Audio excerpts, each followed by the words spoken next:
नमस्कार प्रेक्षकांना, लग्नानंतर होईलच प्रेम मालिकेच्या आजच्या प्रोमोमध्ये इंटरेस्टिंग भाग आपल्याला पाहायला मिळणार आहे. जीवा नंदिनीच्या घरी गेल्यानंतर तिच्या बाबांनी जीवाला घराच्या बाहेर काढलेला आहे.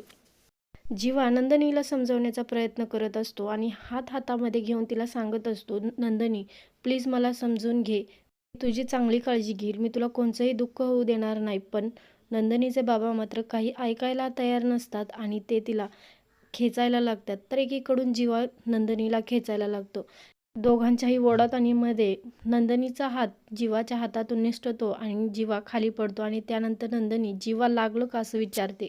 तर इकडे सुद्धा आपल्याला पाहायला मिळेल काव्या कशा प्रकारे पार्थला समजवत आहे. त्याला ती म्हणत असते, देशमुख ही जर रेस असेल तर शेवटचा श्वास संपेपर्यंत मी धावील, पण मी जिंकेल देशमुख, तुमची साथ मी सोडणार नाही. आणि काव्याचा हा प्रामाणिकपणा पाहून पार्थ तिच्यावरती पुन्हा एकदा प्रेम करू लागेल का? आणि आता रम्याला मात्र खूप टेन्शन आलेलं आहे. पार्थ आणि काव्या पुन्हा एकत्र येणार का ह्याची भीती त्याला लागलेली आहे. धन्यवाद.